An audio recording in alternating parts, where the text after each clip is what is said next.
Class 10th के chapter 2 के part 4 में आपका स्वागत है। स्टूडेंट्स, आज हम देखेंगे कि हाउ स्ट्रॉन्ग आर एसिड और बेस सॉल्यूशन, यानी कि जो एसिड और बेस होते हैं वो कितने स्ट्रॉन्ग हो सकते हैं और कैसे स्ट्रॉन्ग, और स्ट्रॉन्ग एसिड क्या होता है और वीक बेस या वीक एसिड।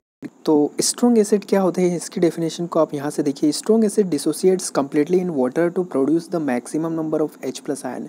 जी हाँ स्टूडेंट्स, यहाँ पर अगर हम एसिड्स को अगर वाटर में डिज़ोल्व करते हैं और वो कम्प्लीटली डिसोसिएट्स हो जाता है और कम्प्लीटली आयन में डिसोसिएट हो जाता है और H+ आयन देखता है मैक्सिमम नंबर में, तो इस प्रकार के एसिड को हम स्ट्रॉन्ग एसिड कहेंगे, क्योंकि ये कम्प्लीटली यानी पूर्ण तरह से डिसोसिएट्स हो जाता है, डिज़ोल्व हो जाता है।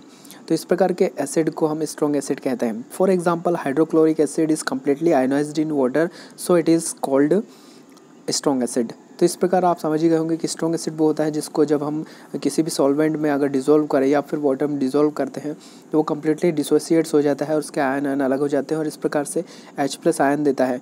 तो एसिड है तो H+ आयन ही देगा। तो इस प्रकार से जो एसिड सबसे ज़्यादा H+ आयन देता है वो स्ट्रॉन्ग एसिड होता है।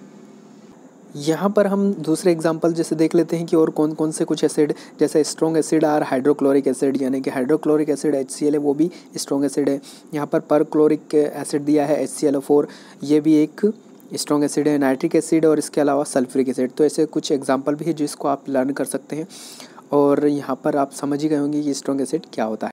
अब हम बात करते हैं वीक एसिड की, यानी कि वीक एसिड क्या होता है। तो जैसे कि आप सामने देख रहे हैं, a weak acid is a substance that partially dissociates when it is dissolved in a water, यानी कि जब इसको वाटर में डिसॉल्व किया जाता है तो ये पार्शियली यानी कि पूरी तरह से डिसॉल्व नहीं होता है, डिसोसिएट्स नहीं होता है। For example, acetic acid.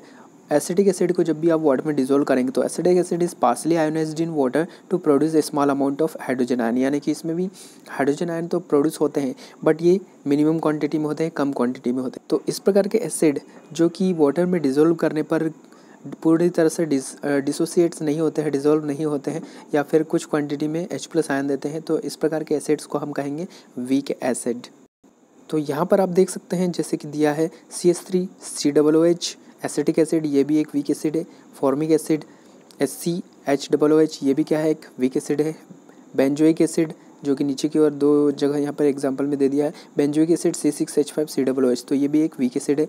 फिर नीचे दिया है फास्फोरिक एसिड H3PO4, ये भी एक वीक एसिड। तो यहाँ पर आप अच्छी तरह से समझ ही गए होंगे कि वीक एसिड क्या होता है और उसको कुछ एग्जाम्पल भी यहाँ पर आपके सामने है। तो यहाँ से आप अच्छी तरह से समझ गए होंगे स्टूडेंट्स। तब हम आगे चलते हैं। तो स्टूडेंट्स, यहाँ पर अब हम देखते हैं स्ट्रॉन्ग बेस।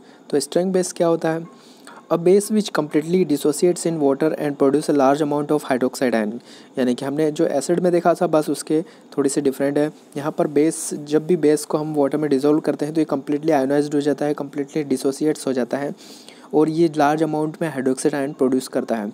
तो इस प्रकार का बेस स्ट्रॉन्ग बेस होता है। अब यहाँ पर आप एग्जांपल भी देख सकते हैं जैसे कि नीचे ओर दिए हैं। फॉर एग्जांपल, पोटेशियम हाइड्रोक्साइड यानी कि KOH is a strong base. तो स्ट्रॉन्ग बेस यानी KOH को जब भी आप अगर वाटर में डिसॉल्व करोगे तो ये कम्प्लीटली हाइड्रोक्साइड आयन में डिसोसिएट्स हो जाए, मतलब इसको जब भी आप किसी इसमें वाटर में डिसॉल्व करोगे तो ये OH- आयन देता है और डिसोसिएट्स हो जाता है और सबसे ज़्यादा मैक्सिमम क्वान्टिटी में बनते हैं OH- आयन यानी हाइड्रोक्सिल आयन। इसके कुछ और एग्जाम्पल मैं आपको बता देता हूँ यहाँ पर। तो यहाँ पर आप देख सकते हैं, यहाँ पर जो दिया है, sodium hydroxide is a strong base, barium hydroxide, calcium hydroxide और लिथियम हाइड्रोक्साइड। तो इस प्रकार आप यहाँ पर देख सकते हैं ये जो दिए हुए हैं ये सभी ये यहाँ सभी जो भी दिए हैं ये सभी स्ट्रॉन्ग बेस है। तो इन स्ट्रॉन्ग बेस को आप अच्छी तरह से देख लीजिए। तो ये सभी स्ट्रॉन्ग बेस है, आप समझ सकते हैं कि इन सभी को अगर डिसॉल्व किया जाता है तो सबसे ज़्यादा हाइड्रोक्सिल आयन देते हैं ये OH- आयन। अब हम देखते हैं कि वीक बेस क्या है।